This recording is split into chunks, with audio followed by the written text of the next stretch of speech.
Welcome to four size TV. ఇథనాల factory గత కొన్ని రోజులుగా కాదు, కొన్ని నెలలుగా కాదు, కొన్ని సంవత్సరాలుగా మన రాష్ట్రంలో ఇథనాల ఫ్యాక్టరీలకు సంబంధించింది గత ప్రభుత్వ హాయంలో, ప్రస్తుతం ఉన్న ప్రభుత్వ హాయంలో దర్దాపుగా మన రాష్ట్రానికి సంబంధించిన 43 కోట్ల ఇథనాల తయారీ కేంద్రాలకు కేంద్ర ప్రభుత్వం హుకుం జారీ చేసింది. ఇథనాలు తయారు చేయండి, చేసి దేశానికి సంబంధించిన 1,083 లక్షల కోట్ల ఇథనాలు తయారు చేసి ఆర్థికంగా మనకు సంబంధించిన ఏదైతే మనం వేరే దేశాల నుంచి వెళ్ళి ఎగుమతి చేసుకుంటున్నామో ఆ ఎగుమతి చేసే ప్రక్రియను తగ్గించి మన దగ్గరనే ఉత్పత్తి చేసుకుందామనే ఒక లక్ష్యంతో మన రాష్ట్రానికి 43 లక్షల కోట్ల టార్గెట్ ఇచ్చింది. ఈ టార్గెట్ నేపథ్యంలోనే దాదాపుగా కొన్ని ఫ్యాక్టరీలకు సంబంధించింది టెండర్ ప్రక్రియను పిలిచిన తర్వాత దాందులోనే కొంతమంది ఫ్యాక్టరీలకు అనుమతి కూడా ఇచ్చింది. దానికి ఎన్విరాన్మెంటల్కి సంబంధించిన అనుమతులు, పొల్యూషన్ కంట్రోల్ బోర్డుకు సంబంధించిన ఈ విషయానికి వస్తే రాయితీలు కూడా ప్రకటించింది. ఎవరైతే ఇక్కడికి ఎథనాల ఫ్యాక్టరీని ఇక్కడ నిర్మించబోతున్నారో వారికి రాయితీలు ప్రకటించింది.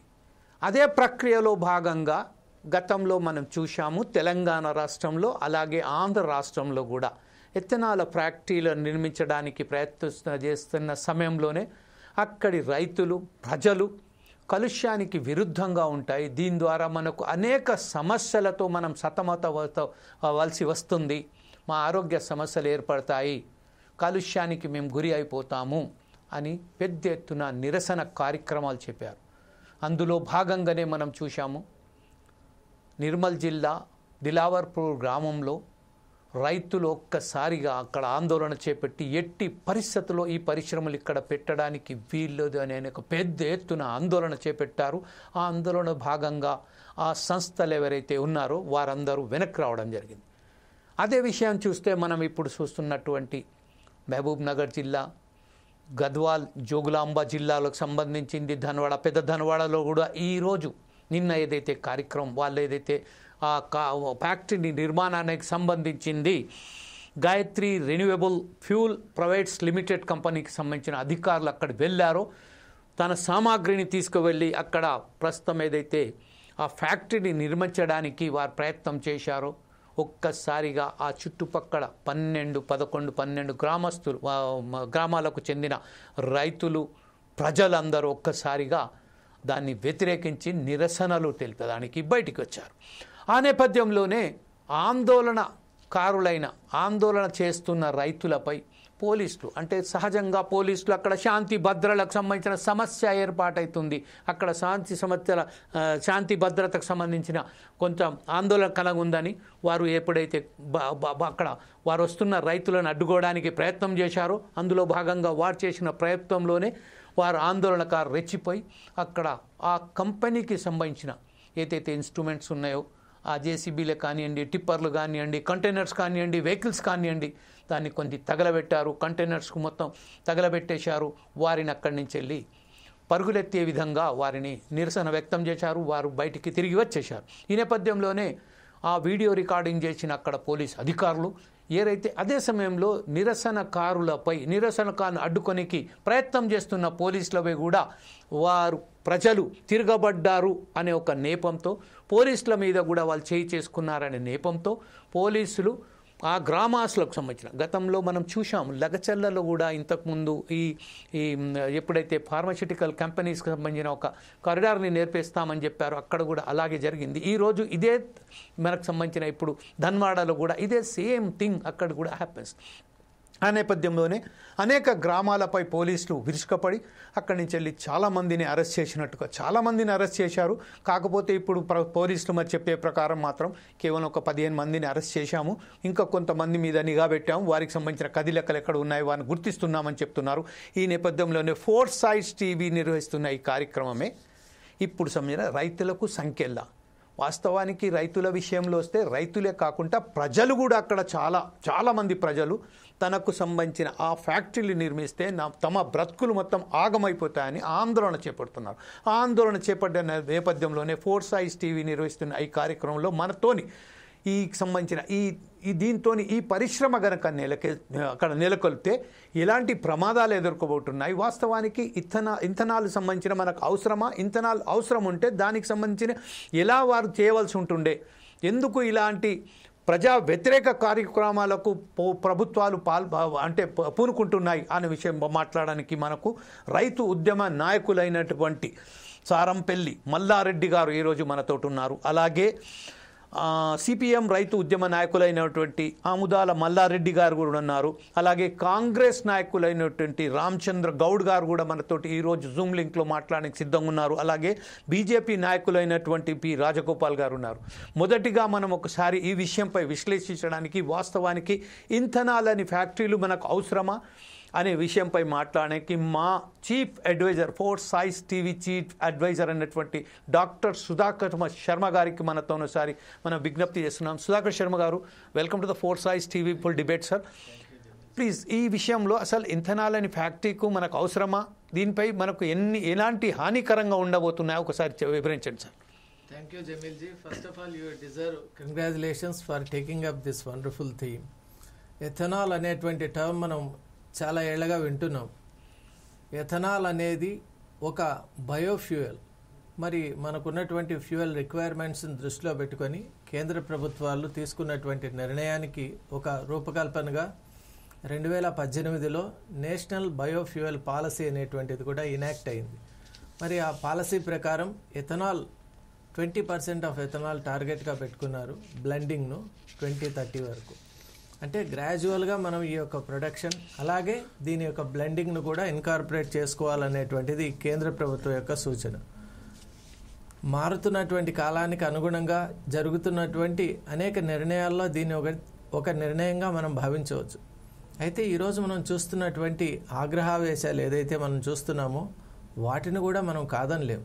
ఎందువల్ల అంటే అక్కడ జరిగేటువంటి అనర్థాలు కూడా ఆ మ్యానుఫ్యాక్చరింగ్ ప్లాంట్ ఏదైతే ఉందో దాని చుట్టుపక్కల ఉన్నటువంటి ప్రాంతాల్లో కలిగేటువంటి నష్టము కష్టము చాలా మనం అసలు మాటల్లో చెప్పలేం. క్లాసిక్ ఎగ్జాంపుల్గా మనం కొన్ని ఇంతకుముందు ఇటువంటి మ్యానుఫ్యాక్చరింగ్ ప్లాంట్స్ ఉన్నటువంటి ఏరియాస్ను కనుక మనం కేస్ స్టడీగా తీసుకున్నట్లయితే అక్కడ విస్పష్టంగా మనకు కనిపించే అంశం ఏమిటి అంటే ఒక వినాశకరమైనటువంటి వాతావరణం ఉంది. టోటల్గా చిన్న పిల్లల నుంచి పెద్దవాళ్ళ వరకు ప్రతి ఒక్కరికి కూడా రెస్పిరేటరీ ప్రాబ్లమ్స్ అనేవి సర్వసాధారణంగా అక్కడ ఉంటున్నాయి.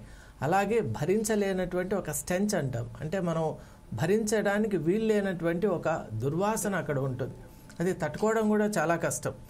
ఎందువల్ల అంటే we are very sensitive to smell. మరి ఈ రెండింటిని పక్కన పెడితే ముఖ్యంగా ఎథనాల్కి కావాల్సిన ఈ మ్యానుఫ్యాక్చరింగ్లో మనం ముఖ్యంగా వాడేటువంటి ఒక కెమికల్ ఉంటుంది, హెక్సేన్ అని. ఆ హెక్సేన్ అనేది చాలా డేంజరస్. దానివల్ల అనేక న్యూరలాజికల్ ప్రాబ్లమ్స్ రావటమే కాక నమ్నెస్ కానివ్వండి, అలాగే కొన్ని ఎక్స్ట్రీమ్ కండిషన్స్లో పార్షియల్ పారాలిసిస్ కూడా వచ్చినటువంటి కేసెస్ కూడా మనం చూసాం.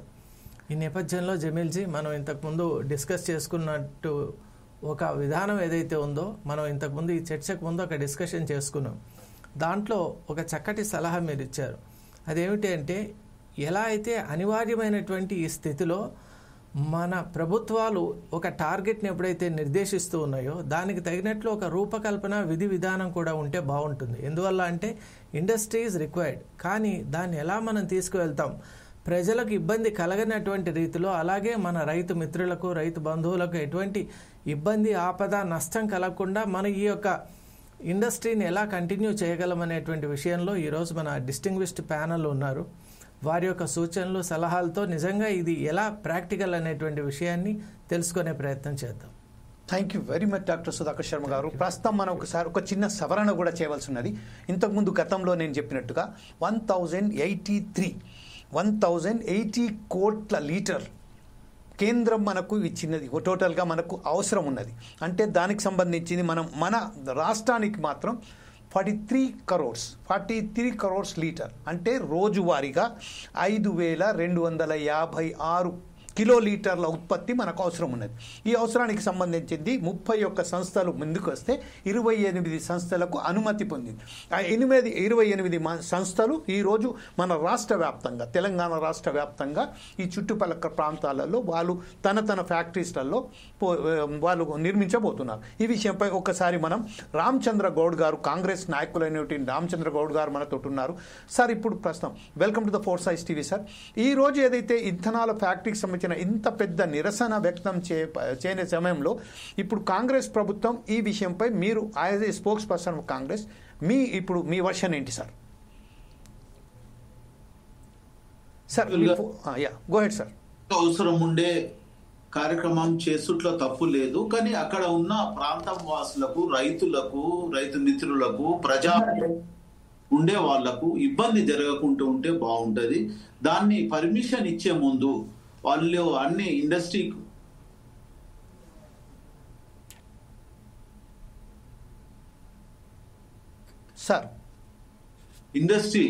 అంటే పరిశ్రమకు పర్మిషన్ ఇవ్వడానికి కొన్ని అంటే నామ్స్ చూసుకుంటే బాగుంటుండే, ఎవరికి ఇబ్బంది జరగవద్దు. ముఖ్యంగా రైతులే మనకు ముఖ్యము. మన తెలంగాణ ప్రాంతం అనుకోండి, భారతదేశం అనుకోండి, 60% 60% వరకు వ్యవసాయం మీద ఆధారపడి ఉన్నారు. కొన్ని ప్రాంతాలలో బలవంతంగా అంటే గవర్నమెంట్ కి అవసరం ఉండి తీసుకోవచ్చు. ఇక్కడ ప్రైవేట్ వాళ్ళు తీసుకొని ఈ పరిశ్రమను పెట్టుకునే ముందు వాళ్లకు నామ్స్, వాళ్ళకి ఇబ్బంది కలగకుండా, ఎవరికి ఇబ్బంది కలగకుండా పర్మిషన్ ఇస్తే బాగుంటుండే.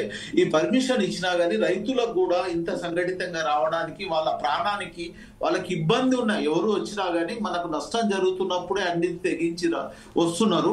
అలాంటి పరిస్థితుల్లో అక్కడ ఏం అవసరం ఉంటది, ఎందుకు ఇవ్వవలసి వస్తుంది, ఇవ్వకుంటే మళ్ళీ క్యాన్సిల్ చేసుకుంటే బాగుంటదనే నా ఆలోచన. కానీ ఇచ్చినప్పుడు వాళ్ళకు చుట్టుపక్కల ప్రాంతం వాళ్లకు, అక్కడ ఉన్న నివాసితులకు ఇబ్బంది కలగకుండా ఉంటే బాగుంటది.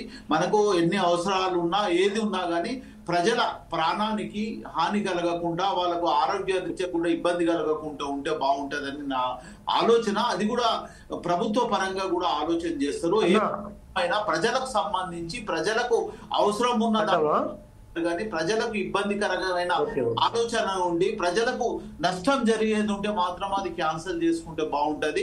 ఆ పర్మిషన్ లాంటిది ఇచ్చే ముందు కూడా ఇవి ఆలోచన చేస్తే బాగుంటది. నిజానికి కూడా ఒక రైతు అన్నిటికీ తెగించి ఇంత ఉద్రిక్తగా రావడానికి కారణం అక్కడ జరుగుతున్న సమస్యను బట్టి కూడా ఉన్నది. నిజానికి వాళ్ళకు నష్టం జరిగినప్పుడు అక్కడికి వాళ్ళ అలాంటి పర్మిషన్స్ ఇవ్వకుంటేనే బాగుంటదని నా ఆలోచన సార్. ఇది రామచంద్ర గౌడ్ గారు ప్రస్తుతం ఏదైతే ఉన్నదో 30 నుండి 40 ఎకరాల భూమి వాళ్ళు అక్కడి నుంచి వెళ్ళి రైతుల వద్ద నుంచి వెళ్ళి 2-3 ఎవరైతే రైతులు ఉన్నారో వారి దగ్గర నుంచి వెళ్ళి కొన్ని తర్వాత ఆ పర్మిషన్ కూడా సెంట్రల్ గవర్నమెంట్ ఇచ్చేసింది. రాష్ట్ర ప్రభుత్వం కూడా దానికి అనుమతి కూడా ఇచ్చింది. ఎన్విరాన్మెంట్ అనుమతి ఉన్నది, పొల్యూషన్ కంట్రోల్ బోర్డ్ అనుమతి ఉన్నది, ప్రతి ఒక్కటి అనుమతులు ఉన్నాయి. ఉన్నప్పటికీ 190 కోట్ల వ్యయంతో, 190 కోట్ల రూపాయల వ్యయంతో ఎవరైతే వేరే వ్యక్తులు ఎప్పుడైతే జూమ్ లో ఉన్నారో వాళ్ళు తమ ఫోన్లను మ్యూట్ లో పెట్టుకోండి. ఎప్పుడైతే మీకు అవకాశం వస్తుందో అప్పుడు అన్మ్యూట్ చేయాలని నేను విధాపూర్వకంగా వారికి కోరుతున్నాను. అయితే ఇప్పుడు ప్రస్తుతం అయితే